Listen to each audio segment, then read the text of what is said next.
At a major Hollywood studio, in a corner office of Sub-Basement D, the development executives toil in obscurity to reboot it. Welcome back, everybody. It is season 3 of Reboot It. We are back in the saddle. The entire Reboot crew is back together. We are still in our personal corner offices, coming to you via video chat, but that's okay because things are getting better, right? With me, I'm so happy to have the Reboot crew, all of us together, including new dad, Billy Business. Welcome back.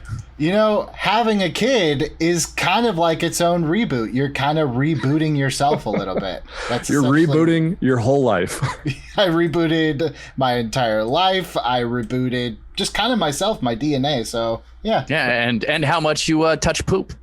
Oh, so much poop, dude. So much. We are 45 minutes late to this because of poop. So, and mine, I don't know. So, constantly thinking about poop, we have Ron Swallow. That's correct. I have cats, okay? And a man who does not have cats, I don't know, Ed Greer. Welcome to season 3. I am so glad to not have all these poop-related maladies. I got my own problems. Yeah, and I definitely not deemed to create anymore. No, but I'm really happy to be back with you guys. It's really cool to have the whole crew back together. Today, we are tackling one of the most venerable institutions from DC Comics, and yet a character that has not had his own movie. So what we're actually doing here, guys, is we are rebooting 2 very successful, well, one minorly successful and one very successful television show into the big budget treatment. We are talking, of course, about The Flash. So The Flash is, like I said, one of the biggest characters in DC. We've seen him on the big screen, but so far he hasn't headlined his own movie. And that's what we're here to do today. That's right. On top of that, like, a lot of you requested this. So now you're going to get it, guys. Well, and also this will probably be the Flash movie that doesn't feature a red ass stormtrooper running around because come on, man. Flash had a Volkswagen on to go run around. That's just antithetical to me, but I don't know. Maybe I'm stupid. I know the thought process of that. Well, it just doesn't make sense. There would be a fabric that can hold up to the speed. Mm-hmm. I already know that thought process. Yeah. So then you make him have sex with RoboCop and Cyborg, and next thing you know, he's got this uniform on. Yeah. I don't know, guys. I kind of like it. I don't know what you guys are talking about. I don't hate it, but yeah. You know, RoboCop sex is. Well, I mean, you guys also really. Well, that's a good point. Well, let's talk real quick. Coming out the gate, what does everybody think about The Flash? Just in general, as a character, as a franchise, are you a fan? Are you not? Have you always kind of ignored it? Let's start with Billy. Yeah, I actually don't mind the Flash at all. I think he's one of those characters. The most interesting thing about the Flash to me is that, you know, we talk a lot about how DC, a lot of their heroes are gods. You know, it's Wonder Woman's a god and Superman's a god and Batman kind of makes himself a god. Whereas the Flash is really one of the only heroes in DC where he accidentally becomes a hero. It happens to him as opposed to an active choice that is made, where even Green Lantern accepts the ring and decides to become a Green Lantern. So that's what kind of makes Flash interesting to me, is the fact that, at least in the DC world, he kind of has to deal with these powers and make choices that maybe the others don't. So for that, I think I like the show. I stopped watching around season 3, not because of quality, just because it's really hard to keep up with all those TV shows. But I really enjoyed the show. Even the John Wesley Shipp show was kind of a quasi sequel-esque to Tim Burton's Batman, even though Flash was way too old. But I like the character. I don't have the beef that it appears some of the people in this panel do. Well, let's see what we mean by that. Ron, Flash. Well, I actually pretty much enjoy the Flash, but I gotta say that I enjoy the later iterations of Flash. You know, I wasn't into the Jay Garrick of it all.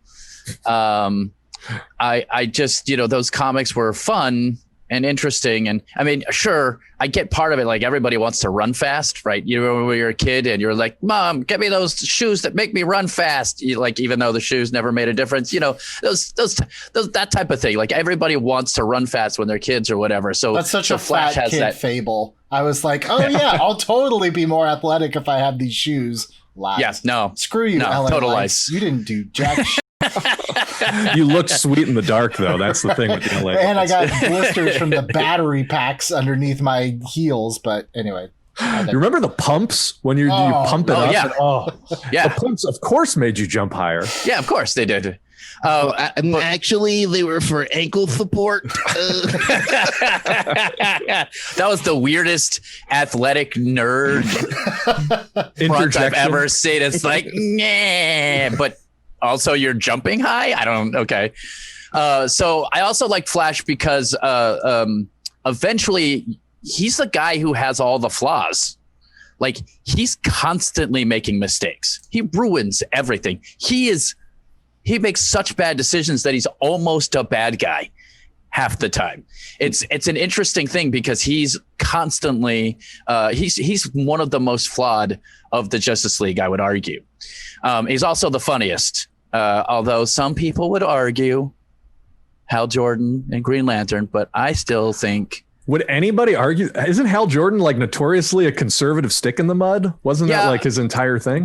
There's some people who put him as like hotshot pilot style. So he's like the guy with the quips. But I think Flash is the guy with the quips most of the time. So of course I kind of enjoy him just for that.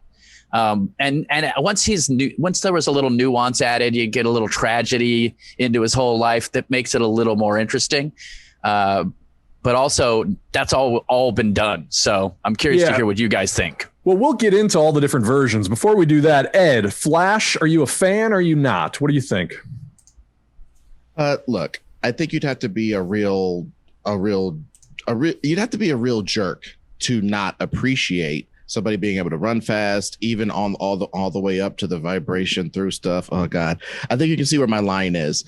I just feel like, if you can run a couple thousand miles an hour when you get up to it, and you can run 700 or 800 miles an hour under regular, circumstances with a burger in your tummy, that character would be so damn interesting. That character, something 1,000 miles away, would be hard for him to get to.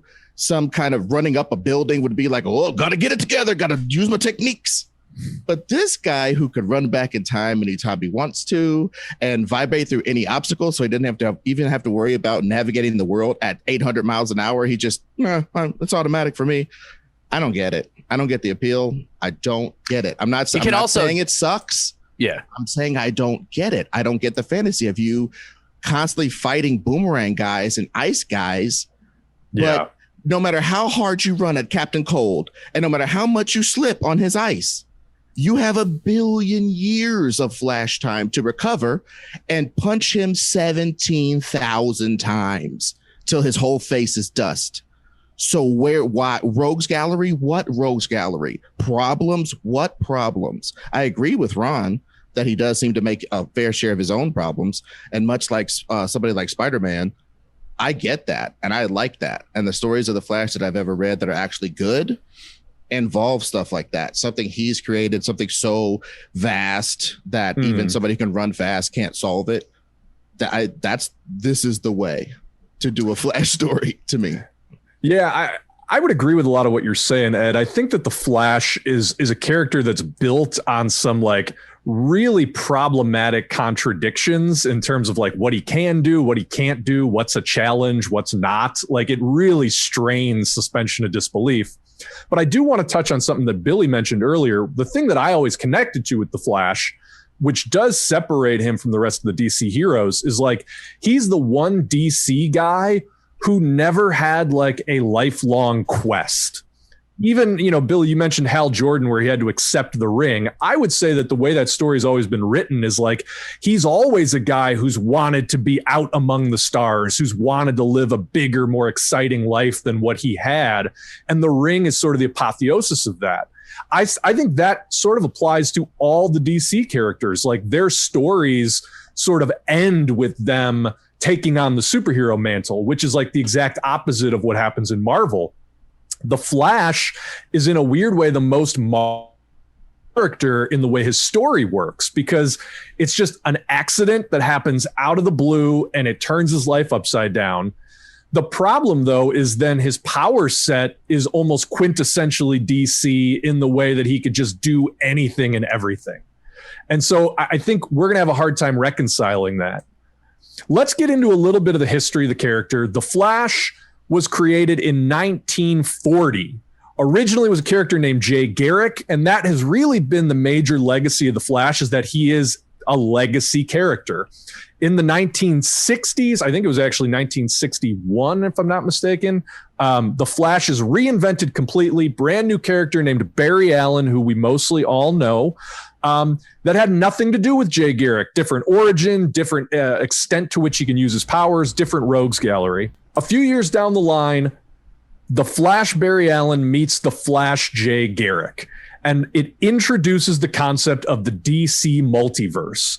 And ever since, the Flash has really sort of sat at the heart of DC's multiverse storytelling. Every time they have a crisis, the Flash is the character that's bouncing between worlds, between timelines, trying to set everything right. Most of the time he dies in those crises. But since the 60s, the Flash has really expanded his family in a way that would put even Batman to shame. The Flash mantle was handed down to Kid Flash, Wally West. It was then expanded to Impulse, who was Bart Allen, Barry Allen's time-traveling grandson.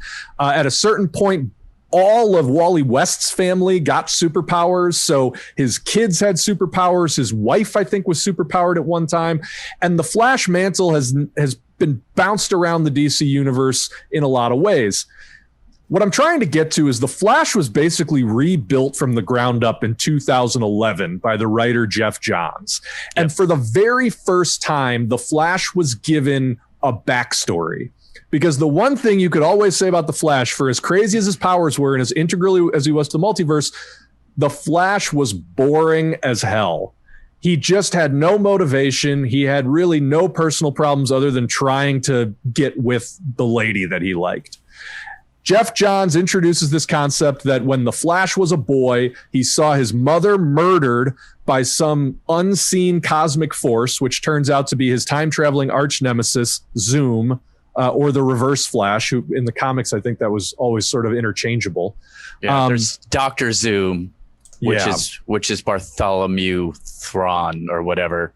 And Theobald Thrawn. Yeah. And then there's regular Zoom, who's a different guy. No. I just think it was just like so close, but so far. Yeah, that's very close. I got it. Bartholomew Thrawn. Eobard Thrawn. Eobard Thrawn. Eobard. Bartholomew. You know at least 5 Eobards right now you could call up. Oh, absolutely.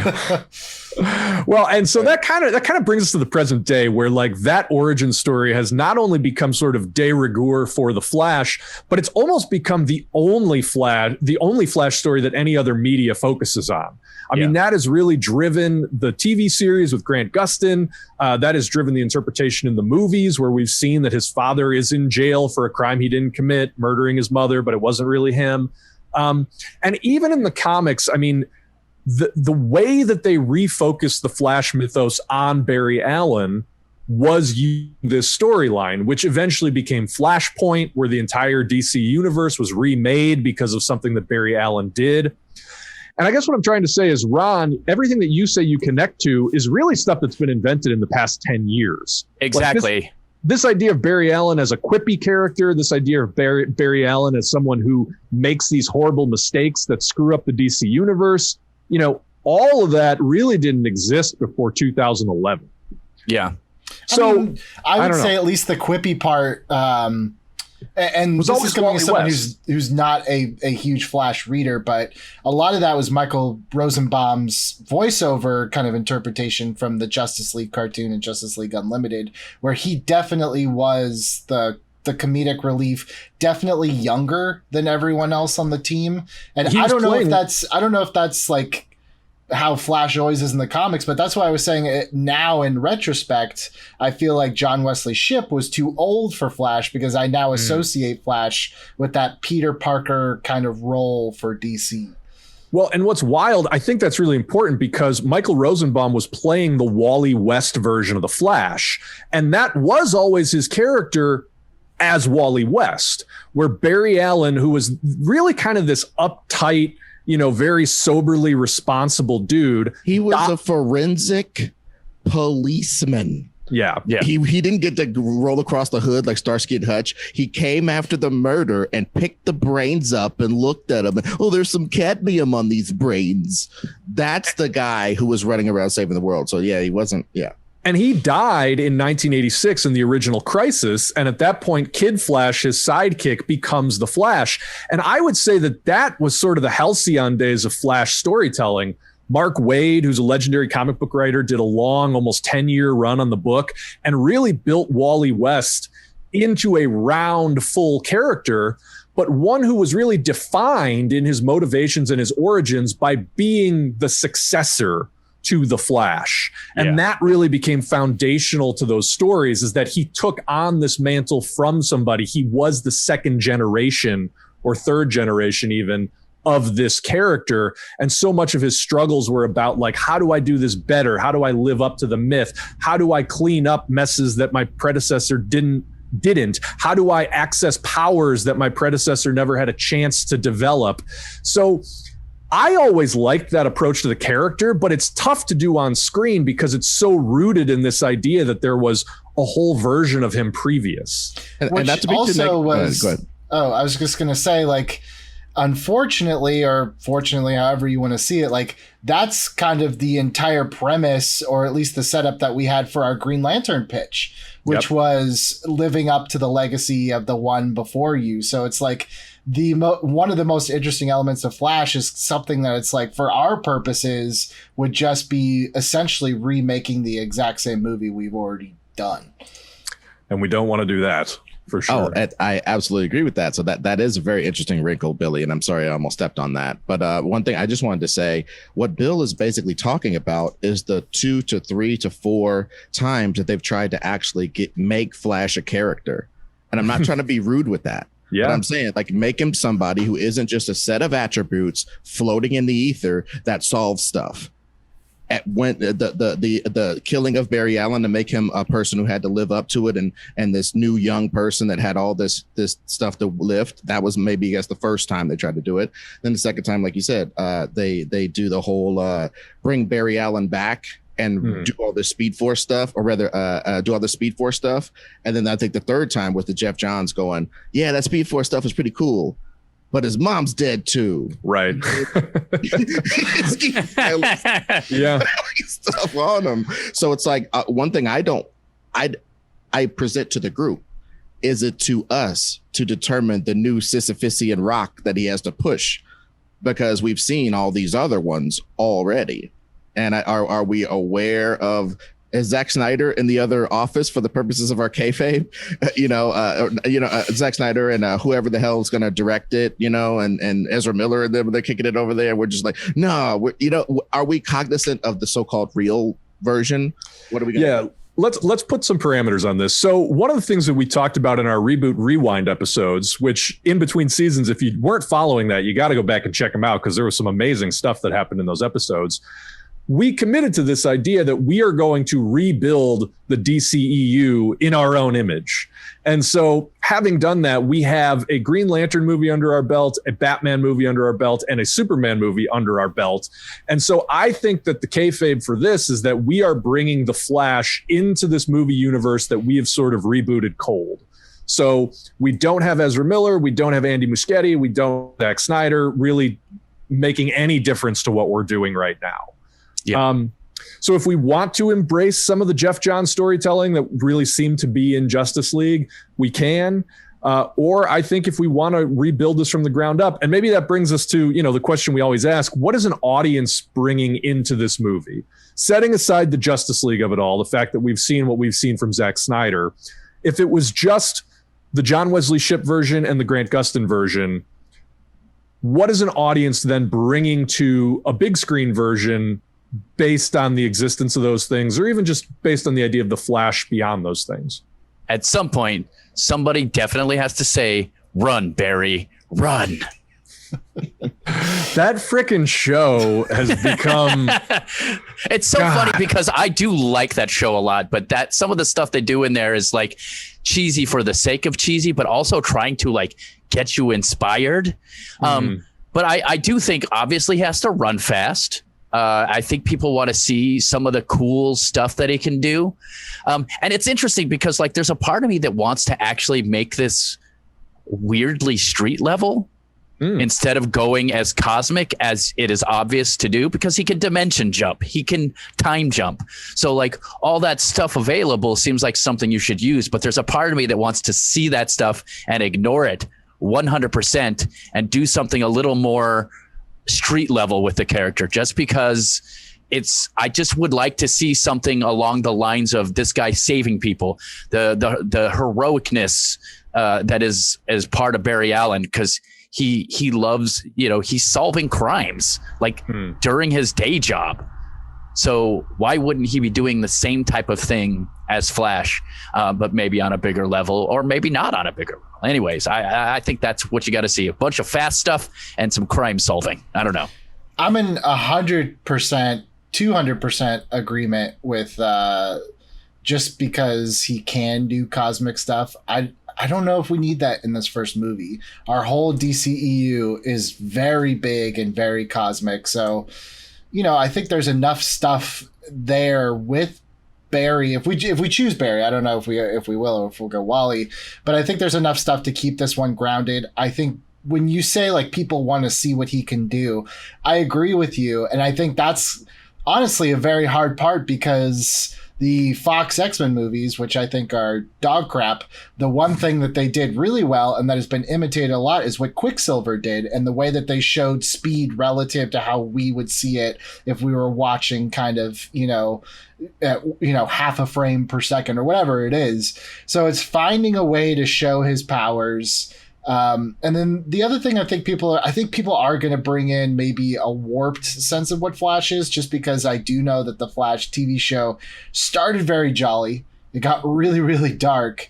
And one thing that, at least when I hopped off, they hadn't really explored, which I've always thought was so strange about the Flash, and I kind of hope maybe it factors into ours, is Flash doesn't have villains. He has rogues, and they call themselves rogues, and all his villains live by this code. Like, Joker and Two-Face and Bane are not going to get along. Maybe they'll team up for 3 out of 6 issues, but by that 3rd issue, they're going at each other, and Batman's got to clean up 3 messes. These rogues have a code, and I think that's so strange that Flash's villains are so gentlemanly. It's very bizarre, and no other hero has that. So I kind of feel like maybe that's something, as a viewer, for me, I would go to a Flash movie, I guess, knowing that already, thinking like the villain structure kind of, I feel like, can't be exactly the same as other superheroes, or shouldn't be, because Flash's villains play by different rules. They have rules, which I think is something that no other superhero movie ever deals with, and I think that could be fun. Ed, what do you think an audience thinks walking into a Flash movie? I'm glad you guys touched on it, so I definitely didn't have to. The whole there's a guy, I think I forgot. Well, anyway, there's an internet guy, Patrick Willems, I think. Maybe it's that guy. And he did, maybe it's that guy or maybe it's another guy like him, that did a video that was like, the X-Men movies ruined super speed, but they turned it into super slowness. And super speed is not super slowness. It just isn't. Super speed is giving me a football. I'm not trying to direct the movie just yet, but give me a football-sized field of view and watching something ping through it super fast, or something to see it, to give me enough space to see how fast this is, and to convince me that he's actually moving fast. not to do the Nordic track stuff that Ezra Miller was doing. Not, you know what I'm saying? It's so weird looking. It's so, like, It's do so you weird. know how to run? Are you a person? Dude, he was running like Liam Neeson's daughter in Taken. Just all over the I think what they were trying to do was they were trying to emphasize like extension, like he's just moving through space. But yeah, it looks so weird. Right. So the bottom line is figuring out a way.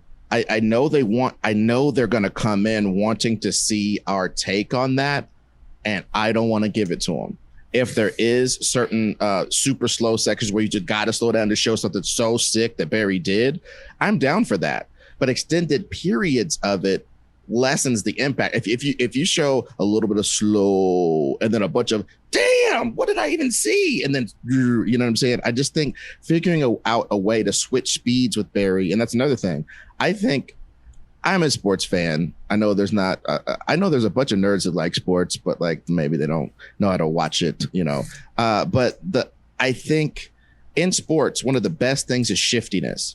Straight line speed is great, but if you're shifty, that's a whole better skill because you can get where you need to get and you could dodge, you could do stuff. It's like the difference between Barry Sanders and Usain Bolt and like Usain Bolt. Exactly. Yeah. Good job. That was 94%. I thought you were going to say it's the difference between Barry Sanders and Barry Allen. Split the difference. Detroit, recognized Central City, sister cities. All I'm trying to say is, they want us to do a bunch of slow down crap. Me personally, if I have a vote, I don't want to do a bunch of that. I want maybe key moments of it as an aesthetic, but like every time he runs fast, we can't show it as just a blur or super slow. There's got to be some imagination to this. Can I jump on that for a second? I think I totally agree. And I think that like we can get caught up talking about how his powers are going to work. But I think what you're talking about touches on something that could be very important to the story, which is that if you have a character who can theoretically do anything, right? Run faster than time. I think from a storytelling perspective, it only makes sense for that to be really hard and something that he has to learn how to do over an incredibly long amount of time. And if we're talking about doing sort of a street level version of the character, I think it makes all the sense in the world that like his perception of time doesn't change when he gets his powers. It's literally just how fast his body moves. And so if in this movie, it's like, okay, this is a guy who can accelerate his body to 500 miles per hour, but in doing so could literally kill somebody like A-Train at the beginning of The Boys. Yeah. And so much of the movie is about like, I just got to get that under control. Like it's almost like a video game thing. Like he just has to keep leveling up his abilities. You could almost use the ability to slow down time and see things in slow motion as like a major turning point of this movie that he has to work toward, to earn. It's almost like you're making the character earn every new piece of his abilities based on like what's happening in the story. I don't know. I think that might be a way to handle this. No, I absolutely agree. Don't have anything to add to that. Well, okay, then I do have a question. Are you guys thinking origin then? Well, so yeah, let's talk about this a little bit. Because I'm not, but I'm curious to see what you guys are thinking. It's interesting though, because again, we're in this world where very, very briefly, the Court of Owls existed in Gotham and Batman took them down, but in doing so sort of took the reins off Gotham. So now all these crazy super freaks are loose and he's got Robin. Superman fought off the combined machinations of Brainiac and Luthor, who were basically trying to Luthor wanted to take over the Earth and Brainiac wanted to destroy it. And Superman made a big splashy debut where now everybody realizes like Earth is in the crosshairs of some big stuff. And then Green Lantern, Kyle Rayner was made a Green Lantern with grizzly old John Stewart, and they fought off Mongol, who was trying to steal a planet. Eventually, by the end of the movie, tries to steal Earth, but they stop him from doing so. And that was sort of Earth's first brush with big cosmic power. So very briefly, that's sort of the movies that we've already had in this series. So we're fitting it into that milieu, which I don't think necessarily needs to be explicit. Like we don't have to take off from any one of those story threads. And then also part of origin or no origin, are we doing Barry Allen? And I think that might be a tougher decision than we're giving it credit for. Mm-hmm. Okay. Yeah, I wonder if you kind of do kind of how a lot of the media for Flash now is. And I wonder if you do sort of an amalgamation of, you know, like you said, the quippiness is not necessarily put in with Barry. That's more of a Wally thing, but it's been adopted somewhat by, Sure. You know, the TV show and whatnot. I wonder if you use kind of that, and I would say Barry. I'd say, you know, again, I just kind of feel like we potentially tread old ground if it's not the first Flash, because now we're kind of doing a little bit of the same thing as we did with Green Lantern, where it's, you know, stepping up to the plate as the second or third version of this thing. And that's not to say that Jay Garrick's Flash doesn't exist, you know, in another world if we want to later on, but I think just keep it simple. There is something strange about, or not strange, but something interesting about a cop who is also a superhero, because the two are diametrically opposed, and the only other person that does that is Nightwing, and that's never been shown in live action. So, and Daredevil, I guess, to a certain extent. But the point I'm trying to get at is I think Barry has enough interesting kind of spices that I think we can make a better dish out of than someone else. Yeah, and I would also argue that just on a putting on the producer hat here, Barry Allen is more recognized at this point. I mean, certainly at this point, yeah. If nothing else, you're getting people to the seats just from the name Barry Allen because they know it from the Flash TV show, if nothing else. Can I ask the question then? What do you guys think the Flash as a character and his larger story is about? And what I mean by that is, like, you know, Batman as a character is about overcoming trauma, and Superman as a character is about, like, you know, living up to an ideal for yourself. Like, I've always felt if the Flash was about anything, it was sort of about the value of family, because to me, like, having read the comic books, that's sort of the through line of that story is, like, you know, you just love and cherish the people around you. You kind of do anything for them and bring them into your world, reflected in this idea that, like, everybody in the West Allen family ends up with superpowers and a superhero identity. I also think that's kind of thin. So I'm just trying to, like, I think a lot of these decisions might hang on, like, what is the story that we're trying to tell beyond just a dude gets superpowers, runs really fast in a cool way, and becomes a hero, you know? I don't know. Look, what's wrong with just enjoying somebody running fast, Bill? A lot. I mean, look, frankly, why do we need character nuance in a movie? What's next? A theme? Jeez. Here's my question. Right. We have to do that. How much do you enjoy watching track and field? And then how much would you enjoy watching track and field if there was nobody even competing with the single runner that was out there? If he's wearing that outfit and looks like he just RoboCop, probably it's a little bit higher on my list of things to watch. Well, it is definitely high on your list because of the Power Rangers thing. Oh, so. Definitely. Yeah, absolutely. Well, okay, guys. What I like to do is try to wrangle this. I think what Bill's asking, and I don't know the answer, so I hate the fact that I haven't added anything with what I'm about to say. But good. The cherry picking of all the different Flashes has always basically worked. They always give Barry Allen, Wally West stuff because Wally West stuff is better, and then they give the Barry Allen's murder plot because that's better than Wally West's so-called origin. You know what I mean? So they kind of mix and match in a Spider-Verse fashion or a Spider-Man Homecoming fashion, where they took a bunch of Miles Morales stuff that was laying around and gave it to Peter. Good thing there was still enough left for the Spider-Verse. You know what I mean? So it's like, I think that's kind of what we're going to end up doing, is making a pastiche out of Barry Allen's. And I personally, I don't know, maybe this is blasphemy, but I just want to throw it out there as a thing to think about. Why has he got to be such a dork all the time? honestly. I mean, he doesn't have to be, because one thing that actually crossed my mind, and I'm not saying this is what the Flash is about. It probably is not at all. But I think an interesting thing is, like, you know, and this is something that I think Superman faces a lot, that it's just the same as Flash, where it's like, you just can't outrun time at a certain point. And I think if we limit our Flash's abilities, or at least he's not, like, take out the cosmic treadmill, which is stupid, and take out all these other abilities, but it's like, can we put him with a really down to earth villain that forces him to choose? I have, 18 people. You almost turn it into like The Cell or Seven, and it's like 25 people are hidden around this city, and I'm going to kill them all at the same time. And it's almost just like figuring out that you can't, like, you almost have to slow down, is almost more like you have to figure this out instead of just bouncing around like a ping pong ball.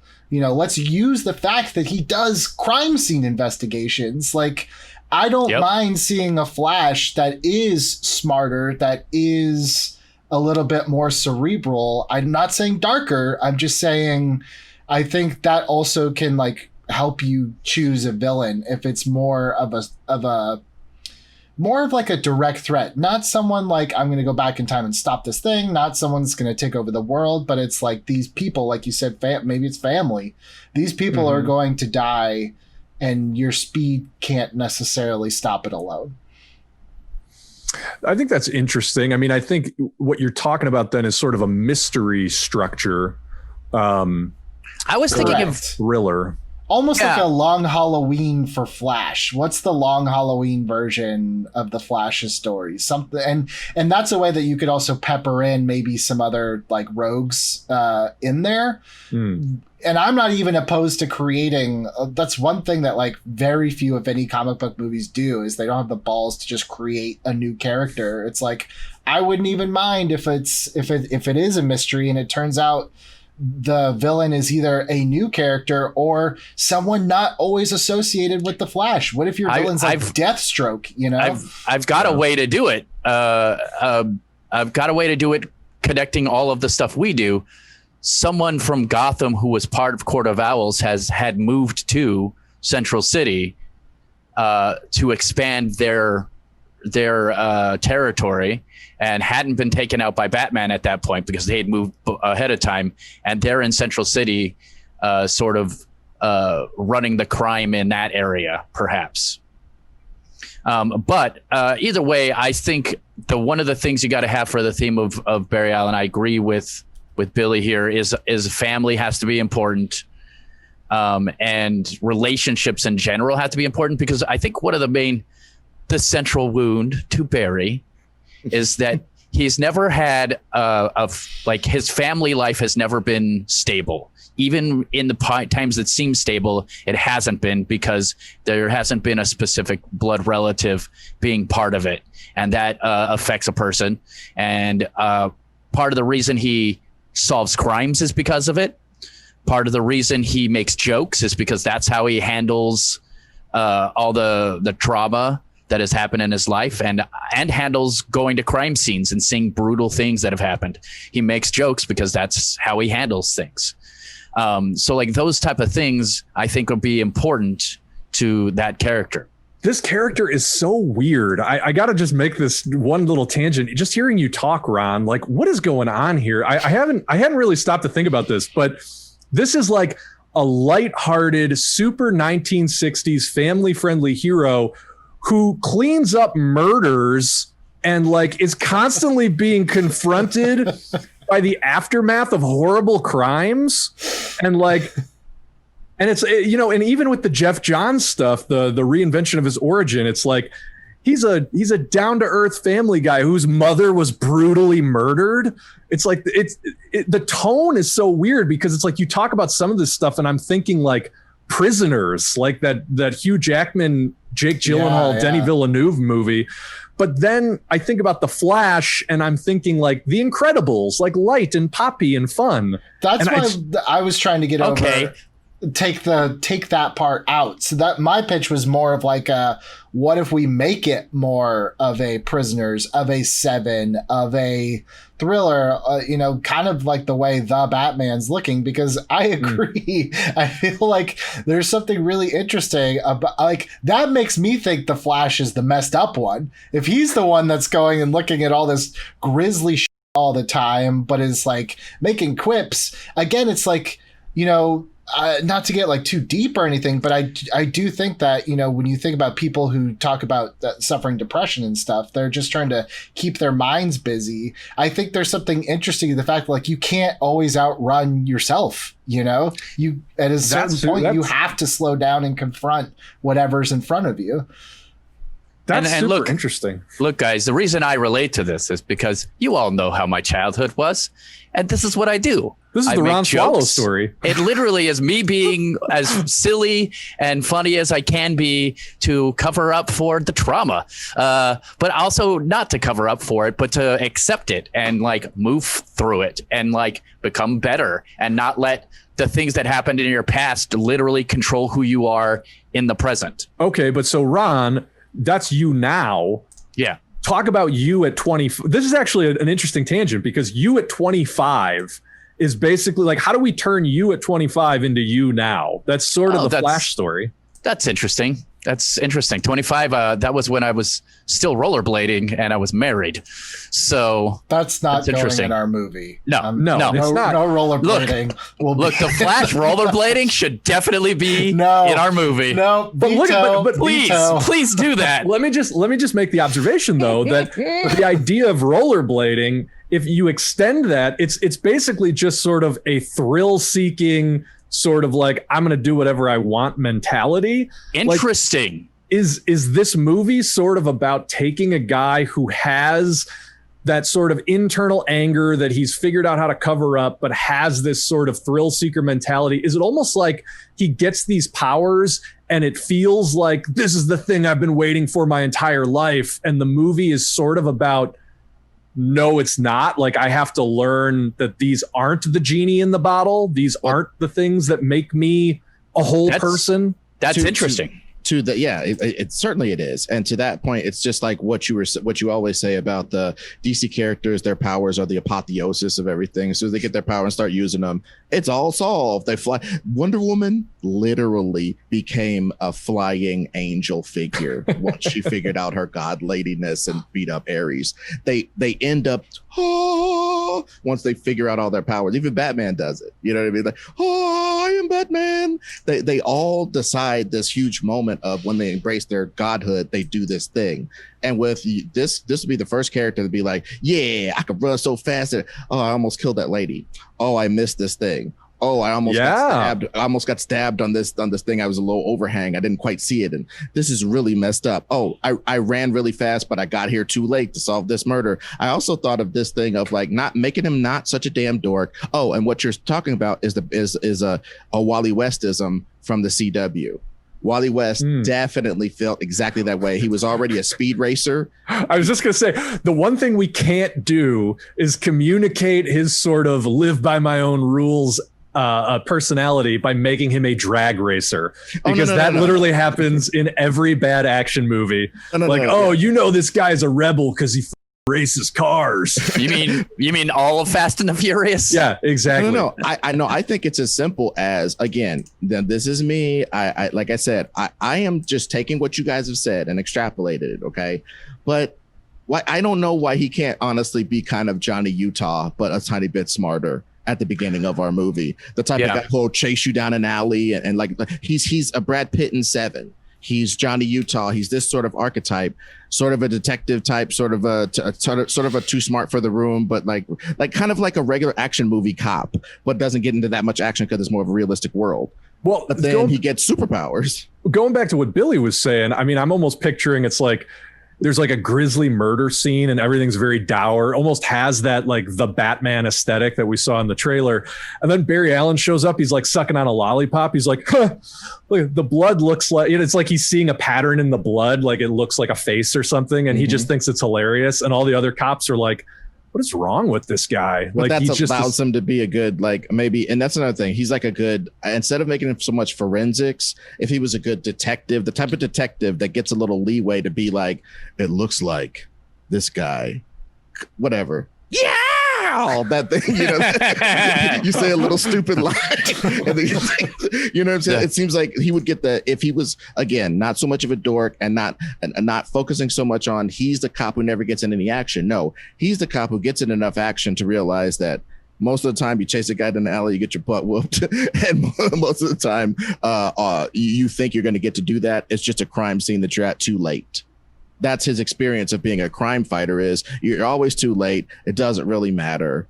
But he's still a good cop, and he still saves people and stuff, but he knows how much more could be done if he could just get there sooner. If he could just, you know what I mean? And it's just like, now you get that. But I don't know. Like I said, I'm not going too far in that direction. I'm just saying. Well, we should start talking about villain, because I think that'll sort of nail down what the struggle is. But I will say, Ed, I don't know if you even need to be as on the nose of like, you know, you're always going to be late. There is something interesting about the nihilism of just like, hey, you know what are you going to do? People get killed.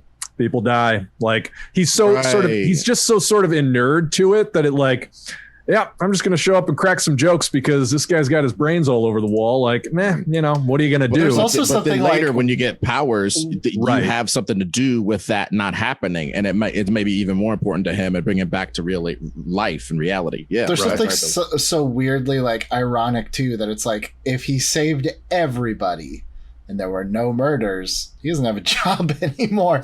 You know, like, he is just flat out of work. So I maybe that's the other thing too, is just like, he's like, yeah, you know, Batman will stop a couple muggers, but he's like, I'm the one that deals with murders day in, day out. Like, there is a Superman, a Green Lantern, and a Batman, and it does not stop people from killing each other. You can't save everybody, you know?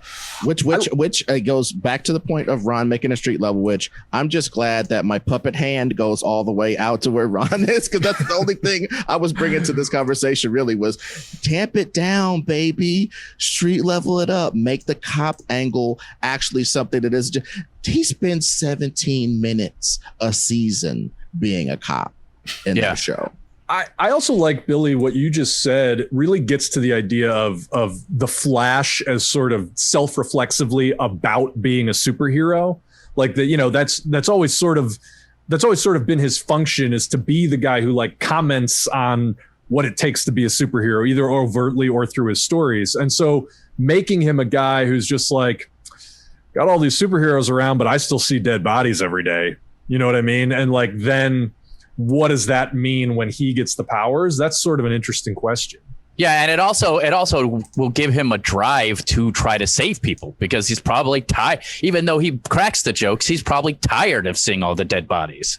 Yeah, I think that's interesting. I'm just going to say, and also what we've done, we set up our universe, and not to reiterate, but like, Superman deals with cosmic stuff. All right, Superman deals with worldwide. Batman deals with like citywide.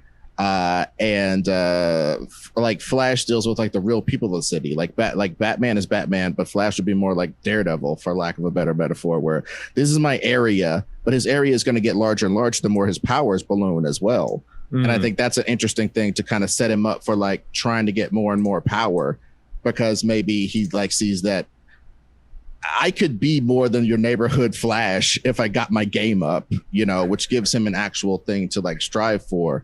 And maybe over the course of this adventure, he's going to have to get faster and faster, because I have this scene just popped into my head, whole cloth of him getting to the scene of a bomb blowing up, just barely grabbing the evidence that shows that there was a bomb and there was this type of bomb and everything. But he can't take that evidence he gathered as the frickin' Flash that would have incinerated if it was in an actual bomb to the cops. He has to now then on his private time try to analyze this with his, or use somebody in the forensics place, some dork that he would have been in another universe, to like help him figure this out, like privately, or, you know, something like that outside the cop stuff, which is us easing him into superhero-dom. Whereas with our other characters, we kind of just, you're a superhero. He's getting eased into it, you know, over the course of time. I think that's pretty cool. Now, the other question is, do we need to have Iris? I think that maybe that becomes related to the villain. I mean, the other thing about, I think we should get to the villain, Bill. We should get to the villain. The other thing about Iris that's tough is like she's such a Lois Lane clone, like right down to being a reporter, a scrappy reporter, and constantly the damsel in distress. Which I do give the TV show, by the way, credit for giving her more agency. But at that same token, it's like if we're actively trying not to just retread everything the movie or the TV show did, it's, I don't know. You need some female presence in there, and you definitely, like, I'm never opposed to having like a love interest, but I'm not sure how to fit her in. I wonder, well, and that's the thing. I mean, I wonder from the standpoint of a female presence, if we do a female villain, which would be interesting and different in the world of comic book movies. I also don't know why Iris couldn't be a cop. Her dad's a cop. I was literally thinking the same thing. Yeah. She could be a detective, and Flash, like maybe Barry Allen literally reveals eventually that he's the Flash to her, and that he needs more help to solve crimes or something, and she's great at it. I don't know. I mean, like I said, her dad's a cop, and this year we're changing stuff in the universe. I don't think we've had Barry having this angst over him. I mean, maybe the reason why he's a detective, we find out, is that his mom got killed by his dad. But maybe, and I'm just throwing this out there, maybe if we did do that, he doesn't know that his dad is innocent until there's some later time that we reveal that in the story that we want to tell. Because I always thought that was interesting about, like, if you just switch it, right? You live your whole life thinking your dad killed your mom, and it makes you become a cop to solve all the world's problems. Then you get super fresh powers. Then on some twist of fate with your super fresh powers, you find out your dad is innocent. Do you run and start punching the walls of the prison? Do you vibrate him through the walls? No, you've seen that would probably be messed up. So you try to spend some time exonerating your dad or whatever, but it doesn't have to bog down this movie. I can't believe that actually is not how it is, because that actually seems way more compelling to like find out later on once you've entered into this larger world of cosmic speed that something else killed your mom. Because then you have, if it was a TV show, you have a whole season of just trying to reconcile, do I believe that or not, you know? And then on top of that, finding out that it was the fact that you got powers is the thing that got your mom murdered. Like, eventually that would add in there as well. So, I mean, maybe that's why they turned this into a TV show, but just didn't do a good job. I think that's arguable. You mean an episode? I mean, I love the TV show. The TV show is good, but trying to get that into a CW friendly package. Look, Ed, you just make everything better. All right, let's just shut up. Can I throw this out there? You know, do we need some sort of a mentor character? I mean, if this is a story, you know, if this is a Luke Skywalker story, young boy, you know, learning his powers, sort of a thing. I know it's not a 1-to-1 comparison, but like, do we need an Obi-Wan? Do we need, like, it feels like this movie could be very navel gazing if it's just the Flash, who we're saying is sort of a weird, disconnected guy to begin with, and he has to learn how not to be. And then it's like he has these powers which are fairly isolating to begin with, because he's constant. It's like he can't, you know, it puts him on a different plane than other people. And I guess where I'm going with that is I'm sort of thinking like Jay Garrick, first of all, could be a woman. Second of all, gets to that whole idea of being a legacy character without being a legacy character. And I don't know if we want to get into like the Justice Society of it all. Do we want super characters to have some sort of deep history in this world? I don't know. But I'm just trying to think like, part and parcel to the villain, which we should talk about. Villain, mentor, partner, who, you know, this is such a journey for the character. Like, who are the people along the way that are going to be riding with him? Okay. From the villain standpoint, let me just throw out there that like the most compelling villain and also the goofiest. So I don't know how this really works. To me, out of the rogues, was always Mirror Master. Yeah. Just because the idea of somebody who can teleport and who can teleport you and who can create such a good counterbalance to somebody with super speed. But even from that point, like that becomes a little bit sci-fi weirdness, and we're saying that we want a more grounded movie. I think what's tough is when you get into guys like Captain Cold or Captain Boomerang or Heat Wave, it's like just dudes with machines. Yeah, it doesn't make any sense. That don't make a lot of sense. I don't know. Is there a, Ed, I know you said maybe he's fighting Deathstroke. That could be an interesting thing, and to bring in a non-Flash villain. I think Billy or Ron said that. I said that. It sounds like me. I said that just because I was trying to think like, one, Deathstroke minus a really odd post-credit scene has never shockingly been in a live-action movie. But two, I kind of feel like it's a little bit like you said, the rogues are interesting. They're also somewhat kind of a little bit out of step with what we're doing here.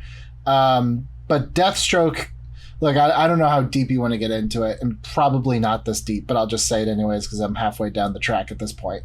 It could be interesting if, Barry's taking this kind of thing like, there are heroes in the world, but people still die. Why? Finds out, like this whole time Deathstroke is our villain. He gets to Deathstroke, and it turns out that Deathstroke is on a mission from like Amanda Waller, and it's like, oh my god, he's not even doing this just because he's a bad guy. Like the good guys are telling him to do these bad things, like kind of like bringing in a little bit of Suicide Squad. It gets a little convoluted, but the point I'm trying to make is like even that becomes like a gray area where it's like Deathstroke is kind of working for the good guys in a sense, or a version of the good guys. What I like about that though is the idea that you're confronting this guy who's so flip about like death and trauma with somebody who's even more nihilistic than he is. And so it's almost it's sort of that cracked mirror version, like this is me, this is the extreme version of me. I better try to be something else. It's sort of an interesting dynamic. What were you? Yeah. With Deathstroke, though, I love that idea, too, because as a forensic scientist, he's going to be like this, like some of these kills, because like I would assume he would kill them in different ways. Some of these are impossible without super strength. Some of these are impossible. Like he would literally be like saying like, there's no way this isn't a normal thing. So like he would eventually realize that it's being done by someone who has at least enhanced abilities, a shot from way longer than it should be. To what end though, Ron? Like why is that interesting? Just because then it's he realizes that now that he has powers, he realizes, okay, well, I'll have to use these against someone who has powers as well. I think is just then, because it also builds a little suspense, because you don't know when somebody's just getting killed and you think, oh, I can stop the guy who's killing this guy by finding them and arresting them. Mm-hmm. It changes when you can't arrest that guy. Mm-hmm. I could totally see that angle.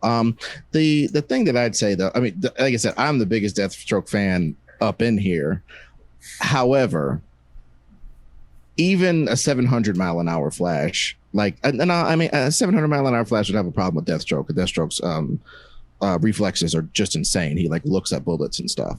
So, yeah, I get that. All I'm saying is, I think I kind of like better the team, some sort of team angle, or I gotta say, man, if the proto version of Zoom, I just know this. I was watching that CW show, and the only thing that was cool on there was Zoom.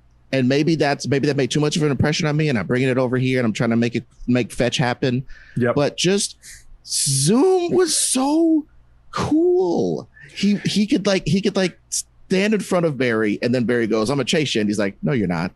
I could kill you." But here's the problem. OP. Yes, here's the problem, and here's the problem with that Flash TV show, and maybe the Flash as a character is like, so often for no discernible reason, it just turns into a race. Like Right. there's no struggle. It's just a race. And you're like, well, what happens if one person catches the other person? No, I don't exactly. know. He punches him. Like, Yeah, Barry Allen and Zoom were very much two dogs behind a fence that retracts, and then they don't fight. I mean, look, you're so Well, right. look, and You're so why right. don't we just increase the power of Deathstroke a little bit, and make him like on a level of the Flash? Like how's that like a problem? I mean, people do that stuff all the time. Yeah, I don't. I mean, don't and I have don't to mean use this. I don't mean the same speed or anybody. We could use anybody. Like if you want my pick, it's Clock King. It's always Clock King. I want Clock King. well, look, I mean, I was just going to suggest if we want to reverse engineer what would make for an interesting street level Flash movie, it's basically somebody turns the city into a giant death trap, right? Somebody just like turns Central City into giant death traps that both put citizens in sort of that Saw style thing that Billy was talking about, and then also creates completely out of nowhere bizarre surprises that Barry Allen can't fix with his super speed. So to me, maybe that is a combination of like the Prankster and Mirror Master and maybe Clock King. I don't know why these guys are all exist or are getting together, but in terms of like put together a consortium of people who can turn Central City into a giant death trap for a super speed guy. I mean, that's what you need. There's a Flash villain, and I think it's showed up on the show. Like I said, I haven't watched, so I don't know what they've done with it. So I apologize in advance if this is retreading grounds. There's a villain, and I don't know if I'm pronouncing it right. Cicada, Cicada. He's in it. Cicada. Yeah. But I think what's interesting is like in the comics, his wife died. And she also had like an accident, and he's kind of like trying to suck the speed force or the life force out of all these people to bring his wife back. So it's kind of like, imagine if, when Barry has, if we show this, we don't have to, but when Barry has his accident in the lab, what if he wasn't the only one there? What if it was him and this guy's wife? Barry gets these powers, but she's burnt to a crisp. And, he wants revenge on Flash or on Barry because he knows that Barry was the only other person there that night. And that's when he sets up all these traps around. And it's more of like a personal revenge story than it is, I want to take over anything. I like that. You know what you could do with that? You could almost port Barry's mom's story into Barry, where it's like the accident happens, Barry gets his powers, it's a lightning flash or whatever it is. But if a bunch of people all die, and then literally Barry Allen is charged with the crime and put in jail, and in jail is where he first develops these powers, and then he escapes with the powers, and now it's basically like Barry Allen is on the run, and you can get your thing where the government hires all these people to create traps because this super speed guy who killed all these people is on the run. He has to both prove his innocence and escape these death traps, and that's the story. All right, we're done. Reboot. I really like that a lot, actually. That's amazing. The idea that our hero is on the lam the entire time is really fun too. And also great for a guy who can run fast, and also great for a guy, to the Ron Swallow of it all, who starts as that irresponsible thrill-seeking 25-year-old and has to become this sober superhero adult. Like, that's the story. That's what should happen. All right, guys. Well, yeah. Dang, we just that was a long road to get to something that actually clicked. I felt really, really well. Interesting. So, I mean, we don't really know at that point. The villains could be kind of. It could be that team I just talked. It could be the Cicada guy who like has a personal vendetta. It could be like Cicada working. I mean, maybe Cicada. Yeah, and actually, needs to be Cicada. We can work in Clock King too, because this group is higher. Clock King. I'm with you. Yeah, because they know that this guy's super fast and that he understands timing things perfectly. Mm-hmm. So and then he's like, okay, well, we need you to set traps. So let's get the Clock King. I know he's hard to work with because he's a maniac and he's obsessive, but we'll get this guy. And what we're doing here is enemy of the state. And all the guys in the room, like Jack Black and Seth Green and all those dudes who were like tracking Will Smith are all minor DC villains. So there's Clock King and the Calculator and the Mirror Master and all these Calculator. The Calculator. Oh, this is great. Isn't there like Computron or something stupid? I'll just throw in all the stupid ones. Computo. All right, well, let's start casting this thing. We've gone a long ways, and I feel like we're on something kind of amazing. We need our Barry Allen. Maybe we do need our Iris West, who at this point now is trying to prove Barry's innocence. Maybe she's like a roving reporter who believes him, but nobody, she's trying to get the story. Also, I still say detective. Maybe, like I said, me personally, my vote is detective and wants to get Barry because it's like an out of sight thing then. Like they had a little romantic type of stuff, that. But it's ruined now because she thinks that he, you know what I'm saying, that he did these crimes. That's great. No, that's great because it's not only like, did you do these horrible things, but you broke my heart while doing these horrible things. I love that. All right. So Barry Allen, Iris West, and then just some great choices for people like Clock King and Calculator and et cetera, et cetera. Who do we want? Who do we want in this movie?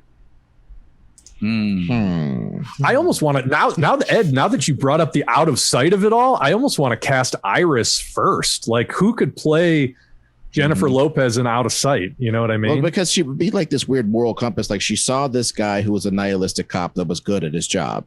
Yeah. But that nihilism and that jokiness and that weirdness could be totally interpreted as this dude's some secret Dexter killer. What an ass. I was so fooled. You know what I'm saying? Somebody that could Betrayal, exactly. Absolutely. So are we looking to go it just depends on how young, you know what I mean? Like that's the thing. If he's is he a 25-year-old detective, can you make detective by 25? I think he's got to be kind of that amorphous 25 to 35 Hollywood age range, He just has to be that. So Iris should be around the same age as well. Yeah. God, would it be insensitive to make Barry Allen black in this version, just given the whole, wrongfully jailed sort of a thing? Well, I think it's one of those things where it would make this stand out from other versions, but it's almost like I don't know, man. They're really, I think the Flash is one of those characters that is emblematic of the race bending that makes these comics gators so damn mad. Yeah, I'm just so mad. But yeah, although Michael B. Jordan as the Flash would be pretty dope. Don't do that to my homie. Do not do that to my homie. Please do not do that to my homie. You're burying him in the sea if you do that to him. Yeah, he already got it for Johnny Storm. He doesn't. He's never taking on another race swapped character again. I guarantee you. Yeah, I can't blame him on that one. I mean, the girl that they hired as Iris West in The Thing, I swear I would have said her. To me, I would have said her if this whole thing. I'm not trying to cop out. I think she's great. She was in this movie. She was on an island by herself, and she had to kill a monster, and she did a whole Castaway acting by herself, and was fantastic. And they had flashback scenes of her kind of being gaslit by her friends, and you could just like envision somebody acting a scene of being gaslit by their friends. Imagine how much acting is going on in that scene. And she pulled it off very capably. I think that lady is a good ass actress, man. I really do like her. And I think she's pretty as well. So that's probably swaying me. No, I agree with all that. And it would be a called, a props to the show type of thing. But I think that's against our rules. Don't you think? Well, and also though, in the comics, isn't Iris in the comics even? Wally is in the comics as black, and Wally is the brother of Iris. Is there some weird adoption in the comics? That was a New 52 thing. They made the Wests black in the comics, but that was as of like 2012 or whenever they rebooted the all this universe. Stuff is 2012 stuff. We talk about murders and stuff, but I'm so glad we flipped the murder thing. That was so great, Bill. Such a masterstroke. Thank you. Well, I take credit for not taking Deathstroke though. Jeez, I pass on Deathstroke. You were totally right to do that. So Barry Allen, I think he needs to be a guy who can play sort of goofy and weird. It's almost like if Dane DeHaan didn't look like a serial killer. Like you need somebody who sort of has that just super quirky kind of off presence. It's weird. For whatever reason, my mind actually keeps going to like Jim Carrey in the 90s, but playing it not rubber faced, almost like Jim Carrey in Eternal Sunshine. Like that guy who could feel weird and alienated without feeling like a total loser. Like there's still something kind of compelling about him, but he's very much on his own wavelength. Who is that guy? Bonus points if he's a blonde guy, because Barry Allen is blonde and has never been blonde on screen. Not that really matters, but I'm just trying to do anything that will spark us to think of a guy. Oh, and that girl is Kiersey Clemens. Kiersey Clemens, nice, very good. She was in that movie Dope, wasn't she? Which was a great little indie movie. She was in Dope, and she was great in that, and she was acting up a storm. So go ahead. Oh, and she was also in that thing. She was also in this thing called Easy on Netflix, and she's like so sexy in there. She's playing like a lesbian who's having this weird relationship, blah blah. But anyway, sorry. Edit all that out. My girlfriend's gonna see this. It's weird. Like as the more I talk about Barry Allen, the more I'm like, man, Ezra Miller's not a bad choice. Yeah. Even though he's super problematic and like I don't like him in a lot of ways. And then I was trying to think of like who else. Like the only other weird like energy, and it's like this would be a big gamble, but I could also see it potentially paying it off. Is Paul Dano? Like, what if you just gave him a chance to like actually headline something? Like, I feel like he could surprise you, but there's just looking at him, there's something a hair off before he even opens his mouth, Yes, and he would play the weird like the squirrely, like, oh my God, they're all coming for me in a way that would totally sell. Like him being chased by nefarious forces. I would love to see Paul Dano do that.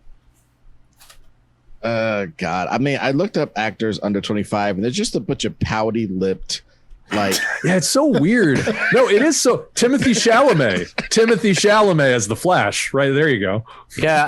How about, I mean, he's already played a Marvel hero, so maybe it's not a good idea, but Dan Stevens, he's the main character on Legion. Oh, he was really good in that show too.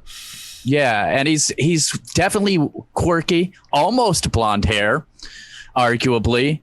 And then the other weird one I was thinking, also TV show, is Matt Gubler, Matthew Gubler from, he might be a little too old now though. He was on Criminal Minds. He was the really smart nerd on Criminal Minds. All right, guys, do you have something to look up? This guy, the guy who acted the main role in Limitless. I like that guy. Oh, I love that dude. Not Limitless, the movie, the TV show. That's Brad, whatever. But like the Limitless TV show was bad and was dumb, but I liked it. Dude made it sing. He's got a great personality. Jake McDorman.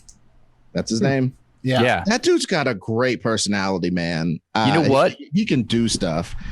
But that's my only toss in is that he can talk good. He can do the fast. And then the Limitless show, he did the fast talking jazz, the seeming smart jazz, but also the whoa, my smartness pill wore off and I'm in a quandary and this sucks. You know what I mean? He actually did doesn't. all of that pretty well. I did not see the show, but he actually doesn't look that bad. Like he looks like I could see it.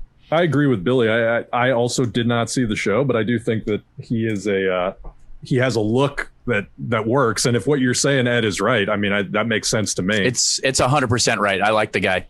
Can we just bring Paul Dano in for an audition so we at least have the footage to put on the Blu-ray to be like, how weird could this movie have been? So we have Limitless guy, Ezra Miller, and Paul Dano in the room, and they're just doing improv games with each other for 4 hours.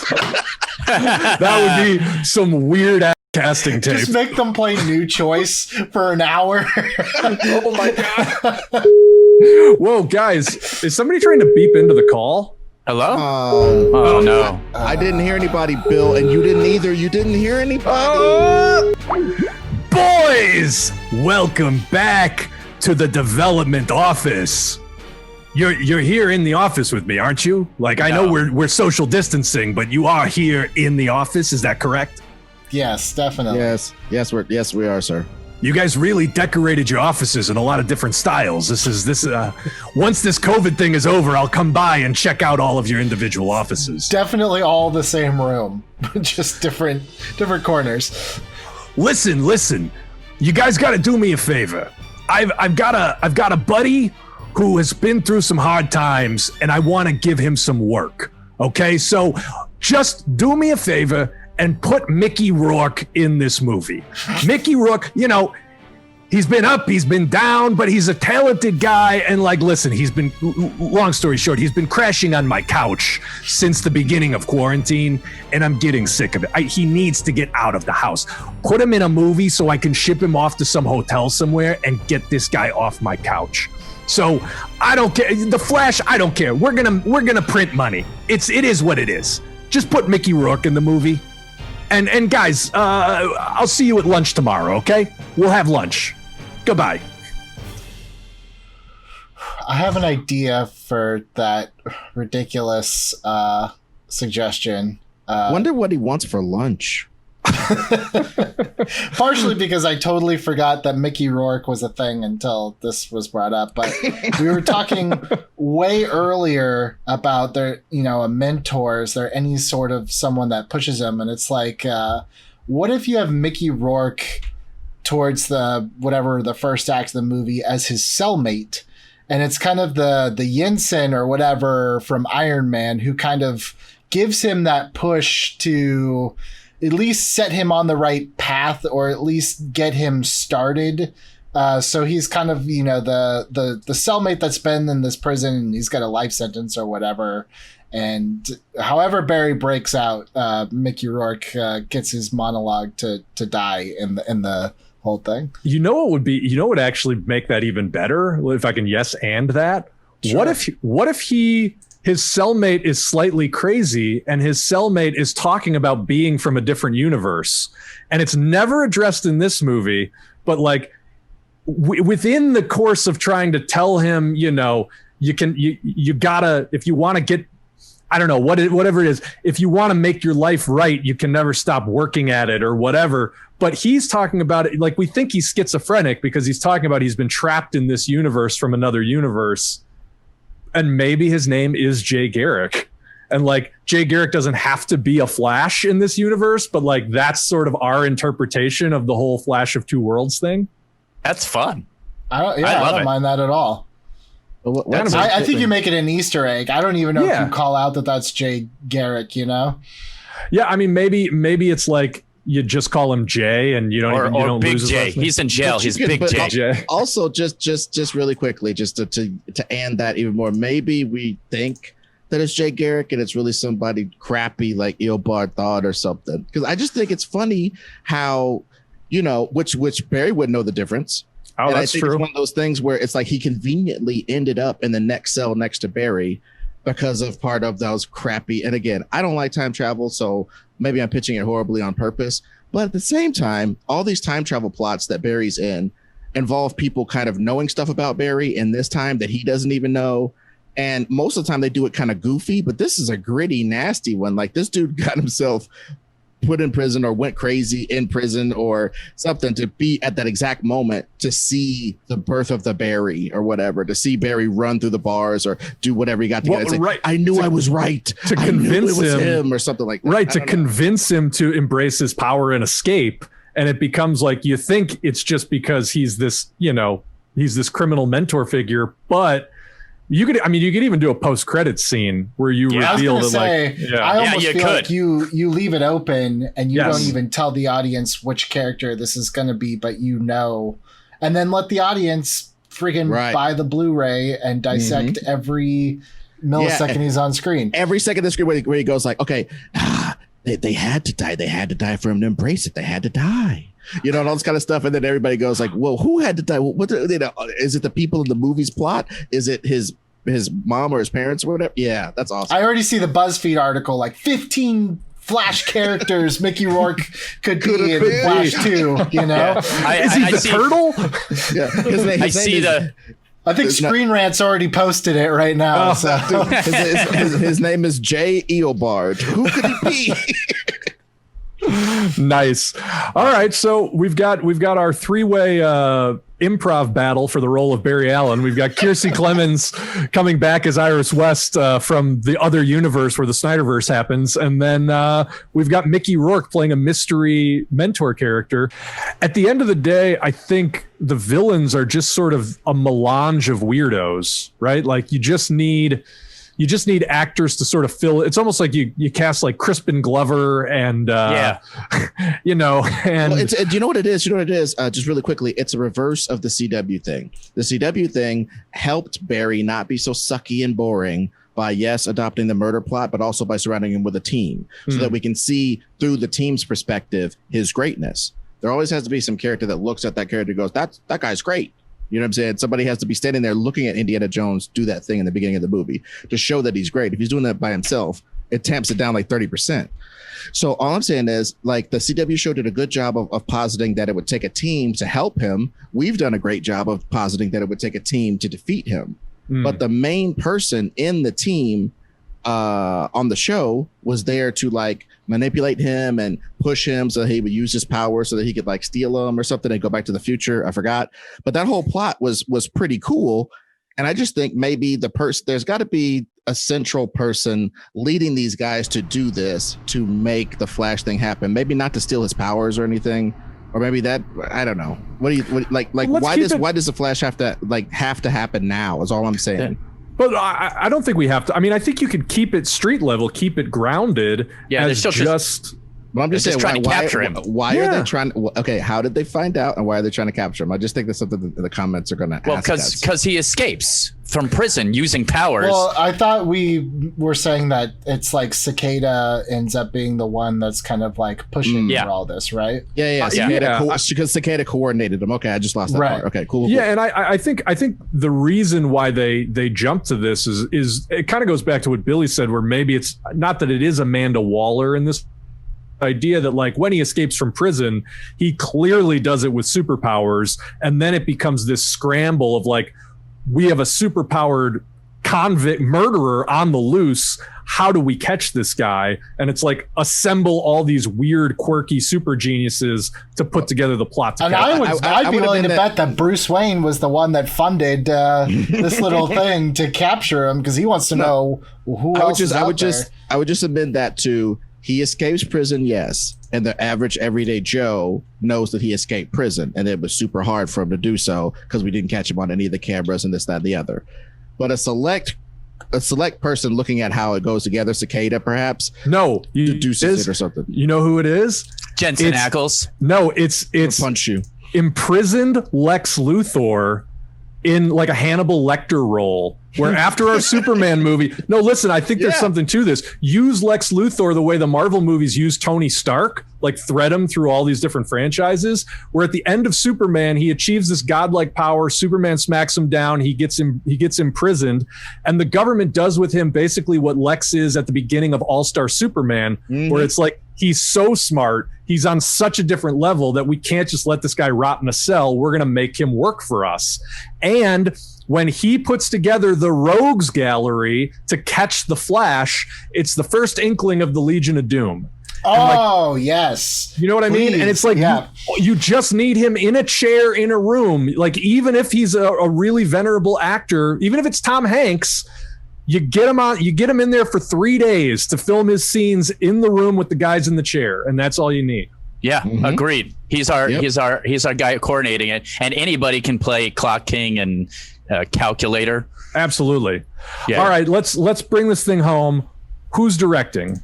Who do we want to direct this movie? Obviously, it's Tom Holland. Dude, he's just giving up acting and just going straight. Yeah. Oh wait, did you mean Tom Holland, like horror director Tom Holland? Because then that's actually an interesting choice. I don't even know who that is. Ron, you stumbled backwards into a halfway good suggestion. Take it. Just take it. Just Ron. take it. Yeah, no, that's the Tom Holland I meant. Yeah, absolutely. Take it. See the one with the opus?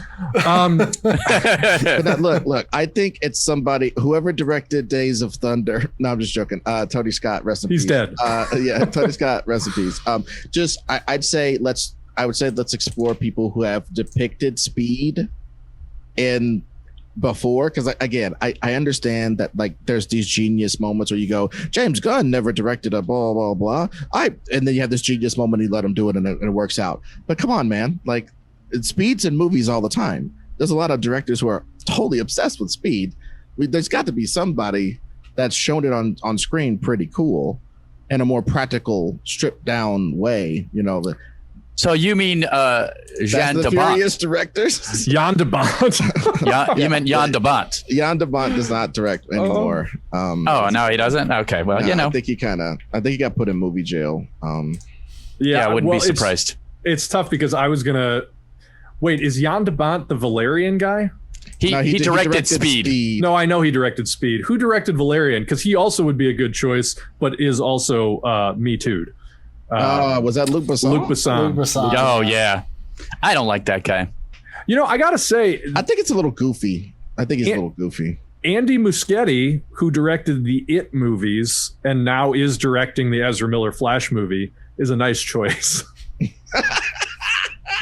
It's not a bad choice. Cheating. Oh, we did steal Irish from another universe. Okay, so let's say Paschetti's in the room. Who else is in the room? I'd like to veto James Mangold. Brad Bird. I just watched this yesterday, and this is so weird because I hated the movie, but I think actually the direction was not bad. Nikki Caro, who did the new Mulan, it's shot so beautifully, and the fights are shot so beautifully that I think it's such an incredibly well-made movie with a script that doesn't work, but I almost blame Disney, not her, because a lot of those live-action movies have the exact same problems. It's not exclusive to Mulan, but it just looked so good. You get a female director, so a slightly different perspective. She should at least be considered. I buy that. Cool. Yeah, and I'd like to throw Brad Bird in there as well. Like that, I think that troika, you fight it out. You'd be like, okay, yes, in a very facile way, he's shown speed, but again, he showed speed, and he didn't do slow down aesthetic either. And it's interesting when I said Brad Bird, I wasn't even thinking The Incredibles. I was actually thinking Mission Impossible 4, the one with the Burj Khalifa, Ghost Protocol, because I believe he directed that. And just that movie was also sort of a we've been disavowed and we're on the run and we got to stay one step ahead type of movie with that just right tone of like, this is intense and dangerous, but also kind of fun. And also with pretty incredible visuals, and add on the fact that he did The Incredibles and had a great solution for super speed in that movie. I think that's a lot to recommend Brad Bird. Obviously, he also directed Tomorrowland, which is a huge strike against him. So balance. Well, yeah, and also I'd also recommend a cinematographer for him, because I don't know that his actual aesthetic works for the 70s stuff that we're trying to do, but his direction and choreography does. So I would just recommend give him a dim, slightly dimmer, but more not Snyder-esque and not totally Seven, but like maybe Bob Richardson or somebody, one of those people that works with Quentin Tarantino, that you know what I'm saying, that makes a world that looks kind of poppy but also real. You know what I mean? Like I just recommend that for Brad Bird if we were gonna do it. All right, I'm choosing Kevin Smith. Get out. 37 in a row. I would also say that Quentin Tarantino's version of this particular movie that we're talking about would be super interesting. Dude, so many feet. It's a Flash movie with so many feet. I can't believe did the Flash just say the N-word? What is happening? He can rein it in if he wants to. Well, dude, no, I think we did a good job. Let's call it. Guys, we have achieved Reboot. For the first time in season 3, it was a long one. It was a difficult one, but I would say the Flash is a difficult character. We have come up with a story that remixes a bunch of different elements, but I think creates a really amazing both scenario for the Flash, both his power, it gives him a ticking clock. It actually creates a real reason for the rogues to get together and function as they do. It gives a reason for weird over-the-top super death traps, which I think is always a good thing for the Flash. Gives Iris the best role I've ever seen for Iris in a Flash story in any media. We did some good work today here, guys. I'm pretty happy with this one. I think this might be my favorite of our DC pitches so far. This one interests me the most. I love that. And I like the fact that it's one of these things where there's a regular ass manhunt for Barry Allen and a super manhunt for the Flash as he's just trying to get his stuff together. I think that's the real gem that we added to this, and the fact that like Bill said, we use the rogues gallery. Like we acquiesce to the fact that it would take multiple people to mess with even a depowered Barry Allen. So, absolutely. And going all the way back to the idea, if he needs to keep upgrading his powers, what better reason than, the stakes couldn't be higher. Like, they're literally coming to kill him and put him in jail and convict him of murder. And it's like, he has no choice but to keep trying to figure out how to escape all these horrible situations. And again, being just a regular guy who never really had any mind or appetite for like this superhero BS. Again, just it all works. This is all clicking in a way that I think makes so much sense. And it even utilizes the powers in a way that makes sense. Like, his speed is actually useful in this, as it isn't just like, look at this guy run fast. It's like necessary and interesting. And I am very proud of you guys. You're all very attractive, smart, funny people who deserve all the money. I just want to say that right out this front. Well, for all of you smart, beautiful, funny people in the audience, we love that we're back here with you. We love that you're back with us. We're going to keep bringing you kind of left of center, interesting versions of Rebooted here in season 3.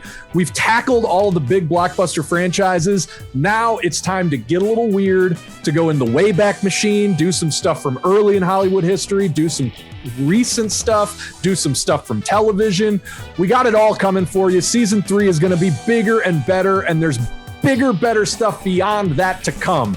So keep it here, subscribe to the Rebooted channel, hit the bell, and come back for next episode of Rebooted. Until then, I'm producer Bill for Billy Business, Ron Swallow, Ed Greer. We'll see you next time.